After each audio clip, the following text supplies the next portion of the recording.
Hands together. Namaste ji. How's everyone?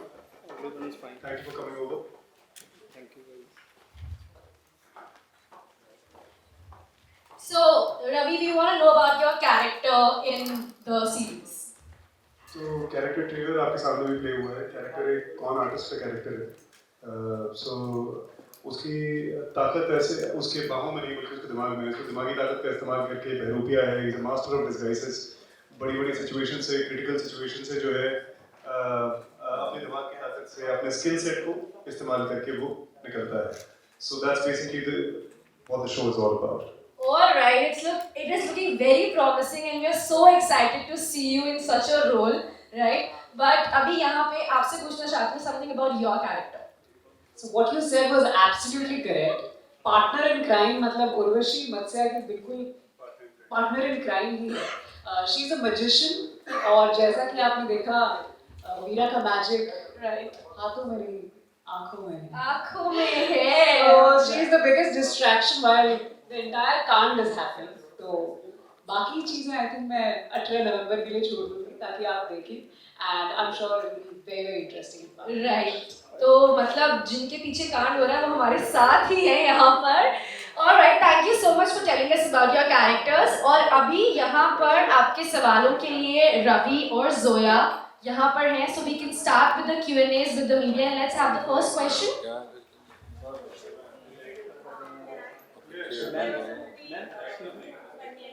जी picture भी बंद करा दो जी.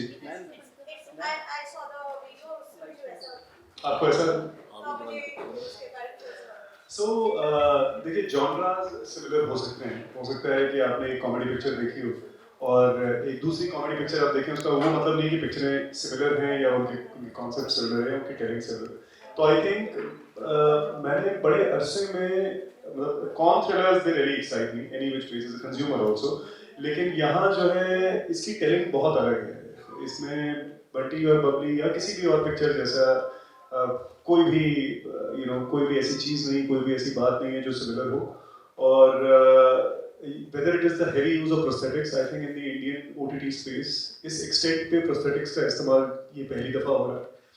दूसरी बात जो कास्ट आपने देखी, whether it is Piyush Mishra ji, Ravi भैया हैं, मुझे नहीं लगता कि बंटी और बबली में गुरु शिष्य की इक्वेशन को बहुत ज़्यादा प्रोमिनेंस या दी गई है. इसमें गुरु शिष्य की इक्वेशन जो है वो इस शो का न्यूक्लियस है. जो कुछ भी वो सीखता है अपने गुरु पीयूष मिश्रा से सीखता है. तो it's a highly sentimental film. It's not exactly there's a lot of emotional quotient, there's a lot of drama quotient. अगर आप 90s की स्टोरी टेलिंग के फैन हैं जैसे कि मैं हूँ, I'm a 90s boy, तो अगर आप if you like that kind of storytelling, you like those one-liners, you like the background score, you like that edge of the seat, thrill a second kind of a storytelling, you like it. So it's very different. It's nothing like any of the films or shows. What's the number of episodes you have made? 11, sir. so what are the similarities between you in real life and the character you are playing? And I think the same question goes for you. You want to take that first? I think जब मैंने ये character मुझे मिला था बहुत सारी similarities I could find. इसका मतलब ये नहीं कि मैं कौन करती हूँ. I'm not a con artist in real life. और maybe actors are. हम हमेशा एक दूसरा रूप लेते हैं, तो maybe in that sense I could relate. But बहुत सारी ऐसी inherent qualities है उर्वशी की जिससे मैं relate कर पा रही. She's a go-getter. She's today's woman. She knows what she wants, and she's smart and intelligent, and she knows how to use the situation to her advantage. So I think ये सारी qualities जो है उर्वशी की वो बहुत ही खास है. हाँ, मुझे उसकी तरह मैजिक नहीं आता, तो वो मैंने सीखा. वो मैजिक करती है, लोगों को कॉन करती है, एंड देन किस तरह मत्स्य और उर्वशी मिलते हैं और कैसे ये सारा कांड एक साथ होता है, इस बारे में मैंने कहानी. And the whole equation of Matsya is, I think, Urvashi is very, I feel, in a way, inspired. I think that is what I felt from Matsya. So, Meera character, and I think I'm also very inspired by it. So, that is one similarity I could see. Yes. So, to answer your question, I think there's a lot of similarity. I'm not a con artist. तो मैं लोगों के पैसे लेके नहीं भाग जाता हूँ, वो एक चीज़ है जो डिफरेंट है. मगर मत्स्या एक एसेंशियली एक डिसाइपल है, एक शिष्य है, तो वो अपने अनुभवों से सीखता है, वहाँ से वो स्किल सेट लेता है और उसी स्किल सेट को लेकर के वो रियल वर्ल्ड में डिप्लॉय करता है. Now, he's a con artist. I may not be a con artist, but I'm also like him. I'm a disciple of experiences. So मैं भी मतलब आप कि मैं ये मानता हूँ कि अनुभव से बड़ा और कोई गुरु नहीं होता. तो आप जिंदगी में जब आपको अनुभव मिलते रहते हैं, उन्हीं से आप चीज़ें सीखते हैं. और अगर ना सीखना चाहे, दिमाग आप खुला ना रखना चाहे, तो कोई जरूरी नहीं है. So like Matsya is like a sponge. He absorbs his environment and he learns from his environment. I'm also like a sponge. I also try to absorb and internalize from my environment. So that's where I think me and Matsya are very, very similar.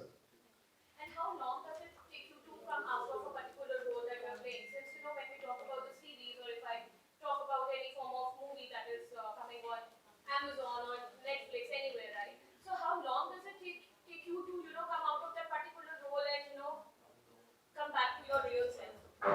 तो मतलब मैंने भी कई shows इस तरीके के किए हैं जहाँ पे 10 दिन पहले मैंने शो साइन किया है और कॉस्ट्यूम ट्रायल्स वगैरह उसी 10 दिन के भीतर हो गए हैं और after that we are on floor. And कई बार ना बड़े प्रोडक्शंस जो है जब शोज फ्लोर पे डाल रहे होते हैं तो प्रिपरेशन टाइम को बहुत अंडरमाइन कर देते हैं. That is probably sometimes they don't factor that time and they do not think that it is necessarily important enough. But मत्स्यकांड में ऐसा बिल्कुल भी नहीं था. मत्स्यकांड में हम लोग शो शुरू होने से तकरीबन 2.5 महीने पहले और Zoya was the last person to get cast in And I still मत्स्यकांड. had ample time to workshop. Loads of workshops, loads of readings. Show prosthetic heavy है जैसा मैंने कहा. तकरीबन 11 एपिसोड्स हैं तो 11 डिस्गाइसेस भी हैं. तकरीबन 11 डिस्गाइसेस हैं. प्रोस्थेटिक का ये मतलब होता है कि अगर हमारी 12 घंटे की शिफ्ट है, 12 घंटे के ऊपर जो है 4-4.5 घंटे का वक्त वो प्रोस्थेटिक मेकअप जो आप ये वाला देख रही हैं अगर, तो प्रोस्थेटिक मेकअप में रेडी होने के लिए 4-4.5 घंटे ऊपर से जाते हैं. 1.5 घंटा उसको निकालने के लिए लगता है और उसके बीच का जो समय है उसमें you have to be in the character despite the fact that आप जो है आपके असली चेहरे के ऊपर एक दूसरा चेहरा जो है चिपकाया जाता है लिटरली.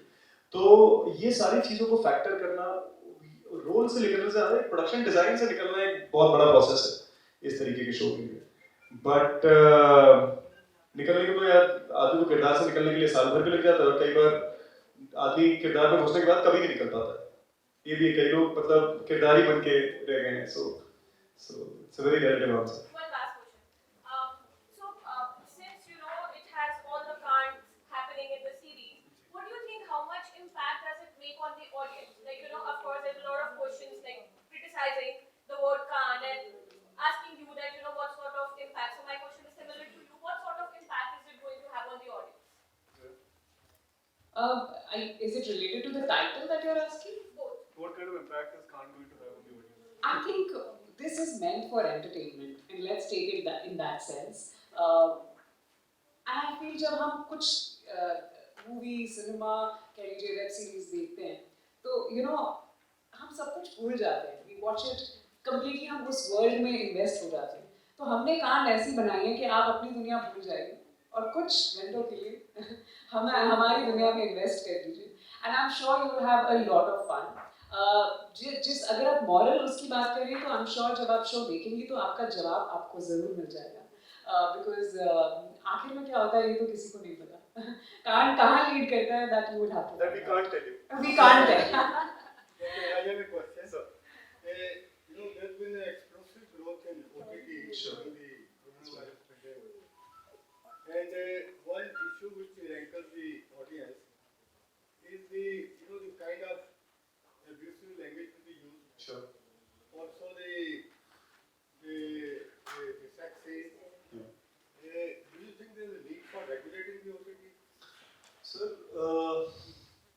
इसका ना ये कोई क्लियर जवाब नहीं है। कई बार कुछ कहानियों की ज़रूरत होती है, वहाँ मैंने देखा है कि कुछ कई जगह वो जो आप एक सर्टेन एग्रेशन जो रिक्वायर्ड होता है स्क्रिप्ट में या उसको एग्जीक्यूट करने के तरीके में, वो कई दफ़ा स्क्रिप्ट के लिए ज़रूरी होता है और कई दफ़ा ऐसा भी होता है कि वो ज़रूरी नहीं होता है, just for the sake of doing it वो कर दिया जाता है। तो मेरा ये मानना है कि जहाँ पर वो just for the sake of doing it किया जा रहा है, कि just because we are in the OTT space, तो हम कई लिबर्टीज ले सकते हैं जो हम टेलीविजन पे नहीं कर पाए, जो बड़े पर्दे पे नहीं कर पाए क्योंकि सर्टिफिकेट की प्रॉब्लम हो जाती है।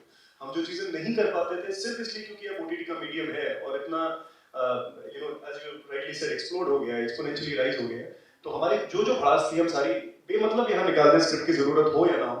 तो एक पहले तो क्रिएटिव रेगुलेशन रेगुलेशन डेफिनेटली ज़रूरी है। इंटरनली मेकर्स को ये जानना बहुत ज़रूरी है कि जो मैं कर रहा हूँ उसकी ज़रूरत भी है, आवश्यकता भी है कि नहीं। हो सकता है मेरे शो में वो पोटेंसी हो कि मैं हर एज ग्रुप को दिखा सकूं, लेकिन जबरदस्ती एक वायलेंस सीन डालने की या जबरदस्ती गाली गलौज डालने के चक्कर में मेरी ऑडियंस ही न्यूट्रलाइज हो जाती है। Sir now that is there is a very thin line there.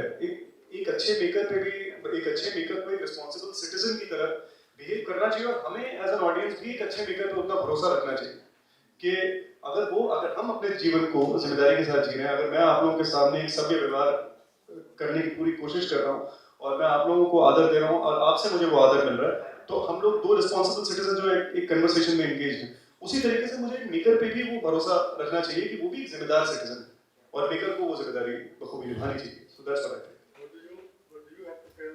Ravi ji, अब पहले ऐसे चोर हैं ना, दिमाग से काम करके चोरी करते अच्छा तो अभी जो इन्होंने कहा आई थिंक वो सही कहा। हर एक रूल नहीं रख सकते हर स्टोरी के लिए, हर कहानी के लिए, हर किरदार के लिए, हर फिल्म मेकर के लिए हम एक रूल नहीं रख सकते। It depends on the story, depends on a lot of things. But हाँ, ये हमें एज एन ऑडियंस डिपेंड करता है कि हम भी वो कंज्यूम कर रहे हैं। सो एज एन ऑडियंस हम कितने इन्वॉल्व हैं उसमें। So the question goes to, I think, both the sides. So yeah, I think we both have to, the audience and the filmmaker have to reach a. The filmmaker is 18 plus, and that's the end of the responsibility.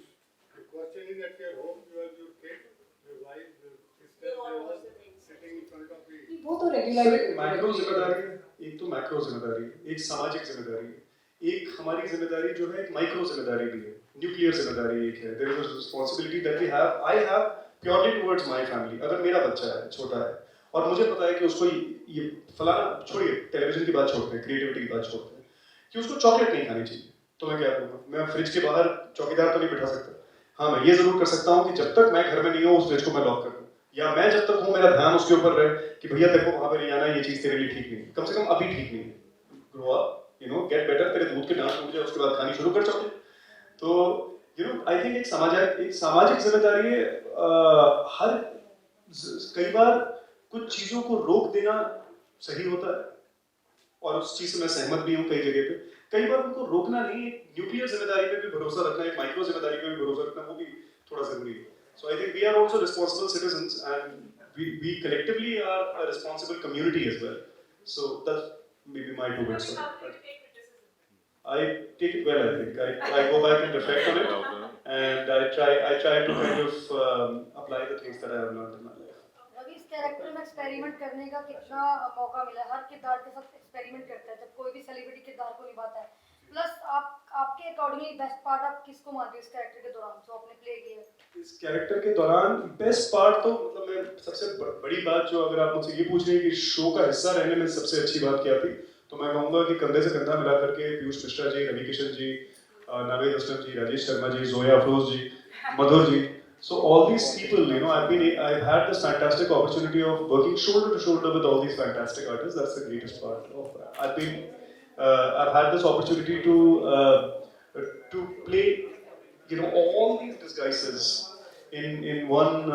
So 2 साल industry बंद रही, उस 2 साल में कैमरे के सामने आने का मौका नहीं था, तो वो जो मौका 2 साल में नहीं मिला, वो जो है हमने एक ही शो के अंदर 11 किरदार करके निभाया। What about you, Zoa? How's your journey? Kora Kaagaz, then Rasna sponsored at the age of 3. Experience wise कैसा रहा? चाहे वो बॉलीवुड हो चाहे वो टीवी इंडस्ट्री हो। एक्सपीरियंस बहुत ही अच्छा रहा। यस, मैंने बहुत अर्ली ऑन शुरुआत की एंड उस वजह से आई थिंक वो इनिबिशन कभी नहीं रहा मेरे अंदर, और आई थिंक बचपन में भी शायद नहीं था. That is why I could be on the set and I could be in front of the camera. Journey बहुत ही खूबसूरत रही है, क्योंकि यू नो इतने डिफरेंट लोगों के साथ काम करने का मौका मिला शुरुआत से. इतने यू नो अच्छे डायरेक्टर्स, एक्टर्स, उनसे आप जब सीखते हो बचपन से सेट पर जाके, आई थिंक उसका experience I think that's unmatchable. So I think जब भी मैं सेट पर होती हूँ, I try to you know observe and I try to see you know what it takes, and क्योंकि मैं बचपन से आई हूँ, I know how much मेहनत you know और कितनी लगन के साथ आपको इस इंडस्ट्री में आना पड़ता है as an actor. It's not only about fame and it's not only about wearing amazing outfits and sitting here and talking to you. It's also about जो हम 16 घंटे या 12 घंटे हम काम करते हैं, वर्कशॉप्स करते हैं, प्रेपरेशन करते हैं, तो वो आई थिंक उसकी जानकारी मुझे पहले से थी. सो आई न्यू दैट ये बहुत ही रिस्पॉन्सिबिलिटी वाला जॉब है, and it's not only about the Glitz and glam. तो आई थिंक वो मेरे लिए सीख जो है वो बहुत पहले से आई है. और जर्नी तो खैर बहुत ही खूबसूरत रही है बचपन से, and then Miss India and then now Matsya Kaand with Ravi Dubey. इससे बेटर और क्या हो सकता है. रवि, आपने घर जमाई में एक चॉकलेट बॉय का रोल था, तो ये उसके ऑपोजिट है. 11 किश्तों में अलग अलग रोल है आपका. बिना बंदूक के आप लोगों को लूटते हैं, पर किसको पता भी नहीं, इतने शातिर इसमें दिखाए गए हैं जैसे मैंने पढ़ा है. तो ये कैसे किया, कभी वेट कम किया, कभी लुक चेंज की, तो फिर कैसे किया? जी हम लोग बहुत मेहनत करते हैं. I could not recognise him. जब ये लुक चेंज करके खड़े थे सेट पर, मैं आई और ये कुछ बात कर रही थी, कौन है बुढ़ा आदमी, क्यों मुझसे बात कर रहा है. That's really crossing the boundary. And then I realized it's तो ये पूरा वाला मेकअप था, ये वाला नहीं. I think the driver makeup was there. The driver one, yes, We were yes. shooting outdoor in Jaipur. I really didn't recognize it. And I just came next to her. मैंने कहा और कैसी है जोया? तो जोया एकदम बढ़िया बट चीज़. हाँ मैं तो ठीक हूँ, लेकिन है कौन आप? So Okay, so we are taking the last question now. okay. So We can talk. It's yes हाँ जी बिल्कुल. नहीं दिल्ली कम नहीं. ये तो हमने डिक्लेयर कर दिया पहला अध्याय. So अभी दूसरा, तीसरा, चौथा, पांचवा. मेरा क्वेश्चन है विश्वेश्वर से रिलेटेड आपका सीरीज में उनके साथ क्या कनेक्शन रहता है? मेरे गुरु हैं. और रियल लाइफ में भी रिश्ता बिल्कुल ऐसे ही. तो मत्स्या ने जो कुछ भी सीखा है अपने जीवन में, वो उनके जरिए ही सीखा है. So that's and that is the kind of equation I share with Piyush ji. Theatre skills भी मतलब काफी कुछ रहा होगा ना. जी उन रवि भैया का भी, रवि किशन जी का भी और पीयूष मिश्रा जी का भी, दोनों का एक वर्ल्ड व्यू इतना जबरदस्त है, इतने ब्यूटीफुल एक्सपीरियंसेस है क्रिएटिव इंडस्ट्री के, आर्ट के, यू नो अदाकारी के. सो उनके साथ रह करके अगर कोई आदमी वक्त बिता के सिर्फ लल्लो चप्पो करके आ जाए तो वो फेयर बात नहीं है. उनके साथ बैठ करके उनके मतलब जितना आप सीख सको उतने आप बेहतर बन के निकलोगे. सो ये I think that was the most beautiful part of. आपका फर्स्ट टाइम था ना इनके साथ? जी first time. Alright. It's okay. Don't worry. Let them talk. We break for one on one. We can do one on one. Anyway, let me just finish one thing. I want to answer the lady. It's okay. So आप मुझसे पूछ रही थी कि वो वजन घटाने वाली जो बात थी और ये सब. तो पहले तो मैं आपको ये कहूँ कि आपने जो काफ़ी प्रिपरेशन भी आपने मुझे लगता है करी है, आपने देखा है. तो थैंक यू सो मच कि आपने ट्रेलर को भी देखा है और आपने जानकारी भी रखी है इतनी शो के बारे में. शुक्रिया. मैं तो कोई सीरियल छोड़ती नहीं होगा. और शार्दुल को भी बोलती हूँ रवि जी क्यों नहीं आते. मैं आता जाता रहता हूँ पंजाब. तो मैं शिरडी होती हूँ तब अच्छा. मैं साईं बाबा जी के गई थी, तो कहती है आएंगे तो आप मिलेंगे भी जरूर. बहुत अच्छे हैं शार्दुल. वो तो है, इसीलिए शादी करी. तो बस मतलब कि मैं सिर्फ एक लाइन में खत्म कर दूंगा इस बात को कि एक एक्टर के लिए जब उसको कोई ऐसी चीज़ मिलती है जिसमें उसको ये सारी चीज़ें करने का मौका मिलता है, 24 घंटे में 28 घंटे क्रिएट करने का मौका मिलता है, एक ऐसी मेहनत करने का मौका मिलता है जो इससे पहले उसने नहीं करी, तो वो दोनों हाथों से उसको ग्रैब करता है. मैंने भी वही किया मत्स्या के साथ. So it's not a challenge at all, it's a beautiful opportunity.